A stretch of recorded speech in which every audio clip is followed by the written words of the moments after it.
It's the dramatic moment cops confront Chris Watts' mistress after he murdered his pregnant wife and two daughters to start a new life with her. Why would you wipe out your family to be with me? The just-released video shows 30-year-old Nicole Kessinger being interrogated. Did you ever say anything to him about, Never. anything about his kids being a problem? Anything about his wife being a problem?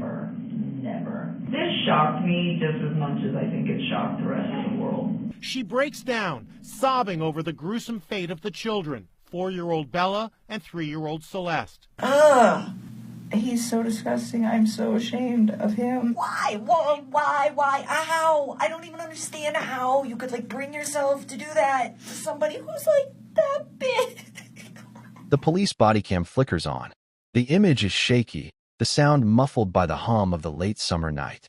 An officer steps into a quiet suburban home in Frederick, Colorado. Shannon Watts' shoes are still by the door. Her purse is on the counter. Her car sits untouched in the garage. But Shannon and her two little girls are nowhere to be found. Neighbors gather outside, whispering to each other. Inside, the silence feels heavy, unnatural. There are no toys scattered on the floor, no sounds of children playing, no voice of a mother calling out. Just emptiness. The kind of emptiness that makes you feel something is wrong before anyone even says the words. On the porch, her friend Nicole Atkinson anxiously tells officers she knew something wasn't right. Shannon had missed a doctor's appointment that morning, an appointment she never would have skipped. She was 15 weeks pregnant. She had been excited to hear her baby boy's heartbeat for the first time. And now, she was gone. Standing in the doorway, her husband, Chris Watts, tries to explain. His words sound calm, almost too calm. He insists he doesn't know where Shannon went, or why her phone and belongings are still inside the house. His face is blank, his arms crossed. The officer watches closely. The neighbor watches even closer. Something doesn't feel right. What begins as a missing persons case quickly unravels into one of the most disturbing family annihilation crimes in American history. A case that left millions asking, how could a man erase the very people who trusted him most? And more than 6 years later, why can't we forget the name Chris Watts? On social media, Shannon Watts painted a picture of happiness. Her Facebook page was filled with videos of her daughters, Bella and Celeste, singing, laughing, and wrapping their small arms around their father. Chris Watts often appeared in the background, smiling, quiet, steady. To outsiders, the Watts family looked like the model of suburban success. Shannon was known for her drive. She worked in health and wellness sales, often recording herself speaking with energy and optimism. She called Chris her rock, and in one now haunting video, she beamed as she announced her third pregnancy, holding up a shirt that read, "Oops, we did it again." She told Chris he was going to be a father once more. His reaction, caught on camera, seemed muted. He forced a smile, but his eyes gave little away. Friends described Shannon as devoted. She loved fiercely, not only her children, but her marriage. She documented birthdays, trips, family dinners, curating a story of resilience and love after years of personal struggles, including health issues and financial challenges. But behind the smiles, there were cracks no filter could hide. The Watts family had filed for bankruptcy in 2015. Their home, spacious and outwardly perfect, was weighed down by debt. Chris, once shy and reserved, had grown distant. To Shannon's friends, something in him seemed to change in the months leading up to that August morning. Still, Shannon believed in the image she worked so hard to protect. She believed in Chris. She believed in the life they had built together. And perhaps that's why her disappearance shocked the world so deeply, because everything, at least from the outside, looked so perfect. It was the early hours of Monday, August 13th, 2018, when Shannon Catherine Watts, 34 years old and 15 weeks pregnant, returned home from a business trip to Arizona. A friend had dropped her off around 2 o'clock in the morning. By daylight, she and her daughters, 4-year-old Bella Marie Watts and 3-year-old Celeste Catherine Cece Watts, were gone. That morning, Shannon never showed up for her scheduled OB/GYN appointment, an appointment she had been eagerly anticipating. Her friend Nicole Atkinson, who had dropped her off just hours earlier, grew worried when Shannon didn't answer texts or calls. By the afternoon, alarm turned into urgency. Shanann's car, her purse, her phone, all of it, was still at the house. But Shanann, Bella, and Cece had vanished. Nicole contacted police, and soon officers were at the Watts home in Frederick, Colorado. Their body cameras recorded the unsettling scene. The house was neat, quiet, and untouched. Shanann's shoes were still by the door. Her suitcase from the trip sat inside, half unpacked. Nothing pointed to a woman who had left on her own. Chris Watts greeted officers calmly. He explained that he had spoken with Shanann that morning, but claimed he didn't know where she had gone. He suggested she might have taken the children to a friend's house. But the explanations didn't match the reality. Why would she leave her phone? Why would her car, the very car she used to take her children everywhere, still be in the garage? Outside, neighbor Nate Trinastick showed police his security footage from the night before. The grainy video revealed Chris backing his truck into the driveway at dawn, loading items before leaving for work. Chris claimed he had simply been preparing for the day. But as officers watched closely, Nate leaned in and whispered, "He's not acting right." In less than 24 hours, suspicion began to shift. What started as a missing person case was quickly becoming something darker. And while Chris stood outside giving explanations, the world would soon discover a truth more horrific than anyone could have imagined. By the next day, August 14, 2018, news cameras had arrived in Frederick. The disappearance of a pregnant woman and 2 small children had drawn urgent attention. Standing on his porch in front of the cameras, Chris Watts addressed the media. He wore a t-shirt and shorts, his arms crossed, his tone flat. He pleaded for his family's safe return, saying, "Shanann, Bella, Celeste, if you're out there, just come back. If somebody has her, just bring them back. I need to see everybody. I need to see everybody again. This house is not complete without anybody here." To most watching, something felt off. His voice lacked urgency. His eyes seemed distant. Instead of desperation, viewers saw detachment. Even his neighbors, who had known Chris and Shanann for years, whispered their doubts. One later told investigators, "He just didn't act like a husband whose wife and kids were missing." The camera footage from neighbor Nate Trinastick's security system added to the unease. Officers had already noted Chris backing his truck into the driveway early that morning, loading it with something. When the footage replayed, Chris shifted nervously, pacing, placing his hands on his head. His body language betrayed him before his words ever could. Behind the scenes, police were growing suspicious. Chris's calmness was not the calm of an innocent man. It was the quiet calculation of someone hiding something. Detectives decided to bring him in for questioning. What the world didn't know at that moment was this. While Chris stood on his porch, begging for the return of his family, he already knew they would never come home. On August 15, 2018, detectives asked Chris Watts to come in for questioning. He agreed willingly, confident that his calm demeanor would shield him. But investigators were already several steps ahead. In the interview room, Chris sat with his arms folded, his leg bouncing under the table. Detectives probed gently at first, where Shanann might have gone, whether she had mentioned leaving, whether he had noticed anything unusual. His answers were vague, often circling back to the same line. He had no idea.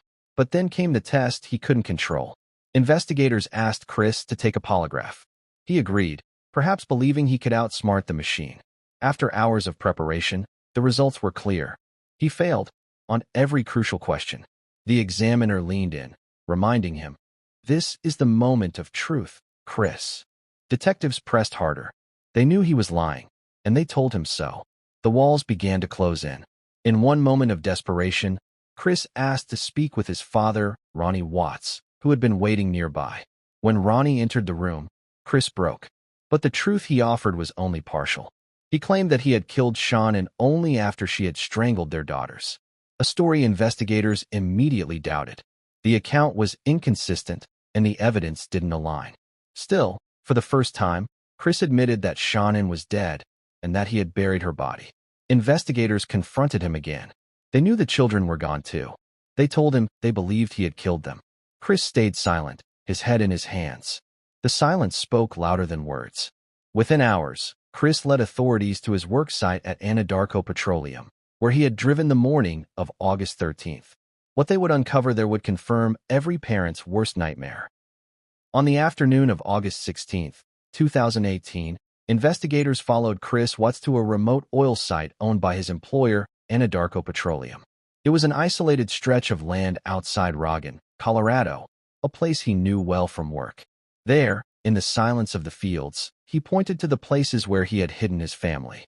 A shallow grave was dug in the dirt. Inside lay Sean and Catherine Watts, still dressed in the clothes she had worn from her Arizona trip. She was 34 years old, 15 weeks pregnant with a son she had already named Nico. The grave was barely deep enough to cover her. Nearby stood 2 massive oil tanks. Each was 20 feet tall, filled with crude oil. Investigators climbed the ladders and opened the hatches. Inside one tank, they found the body of 4-year-old Bella Marie Watts. In the other, 3-year-old Celeste Catherine C.C. Watts. Their small bodies had been forced through an 8-inch opening. The oil masked the timeline of their deaths, but it could not erase the brutality of what had been done. The medical examiner's findings would later confirm the horror. Shannon had been strangled to death in her own home. Bella and Cece had been smothered by their father, their last moments marked by fear and betrayal. The discovery shocked even seasoned investigators. Detectives had feared the worst, but the reality was almost unspeakable. Chris had not only killed his pregnant wife, he had murdered his daughters and discarded them like objects, leaving them in the very tanks he worked with daily. When the news broke, the public reeled. The family who had seemed so perfect on Facebook was gone, destroyed by the one person who should have protected them. For Shanann's parents, Frank and Sandra Razusek, the grief was indescribable. They had not only lost their daughter but their granddaughters, and the grandson they would never meet. For the world, the question grew louder. How could a father commit something so unthinkable? When investigators pieced together the weeks leading up to the murders, one truth came into focus. Chris Watts had been living a double life. At the time Shannon and the girls vanished, Chris was in the middle of an affair with a coworker, Nicole Kessinger. The two had met in June 2018. Nicole later told investigators that Chris portrayed himself as a man trapped in an unhappy marriage, someone ready to start fresh. She said he talked about divorcing Shannon, about building a future with her. But what she didn't know was that Chris had already set in motion a plan to erase his family completely. The Watts family had long struggled financially. In 2015, Chris and Shannon filed for bankruptcy, drowning in debt and unpaid bills. Their home, though outwardly picture-perfect, carried a hidden burden. Chris, once the quiet, dutiful husband, began craving a new life, one without obligations, without debt, without the weight of fatherhood. Prosecutors would later describe his motive with chilling clarity. Chris wanted freedom. He wanted to be with Nicole, and he believed his family stood in the way. Instead of choosing divorce, instead of walking away, he decided to eliminate them all. Experts in criminology have a term for men like Chris Watts, family annihilators. These are men who kill their spouses and children to escape responsibility, often while seeking a new identity or relationship. Most people cannot comprehend such a choice. To outsiders, Chris had everything: a wife, children, a new baby on the way. Yet to him, they were obstacles. Even Nicole herself was horrified when she learned the truth. She cooperated with investigators, providing texts, search history, and interviews. She admitted she had once searched online for the phrase, "Man I'm having an affair with says he will leave his wife." But she insisted she never imagined Chris was capable of violence. In the end, no explanation could fully answer the question that still haunts so many. How could a father look into his daughter's eyes, hear them call him daddy, and then decide their lives were disposable? In November 2018, just 3 months after the murders, Christopher Lee Watts stood before a Colorado courtroom and pleaded guilty to 9 felony counts: 5 counts of first-degree murder, 1 count of unlawful termination of a pregnancy, and 3 counts of tampering with a deceased body. The plea deal spared him the death penalty. During sentencing, Shanann's family faced the man who had destroyed their lives. Frank Razusek, Shanann's father, spoke through tears. "You took away my whole family. I just want to know why. My daughter, Bella, Celeste, and Nico, I'll never get a hold again. We loved you like a son." Sandra Razusek, Shanann's mother, told the court she forgave Chris, but her grief was immeasurable. She begged the court to remember Shannon not just for her tragic death, but for the way she lived, full of love, energy, and devotion to her children. The judge, visibly shaken, delivered the sentence: 5 life terms without the possibility of parole, plus an additional 84 years for the other charges. Chris was sent to Dodge Correctional Institution in Waupun, Wisconsin, where he will remain for the rest of his life. But outside the courtroom, the case refused to fade. The Watts murders became one of the most watched and dissected crimes of the 21st century. Netflix's American Murder, The Family Next Door, released in 2020, reignited public outrage, drawing millions of viewers who pored over Shanann's social media posts, Chris's porch interviews, and the chilling police body cam footage.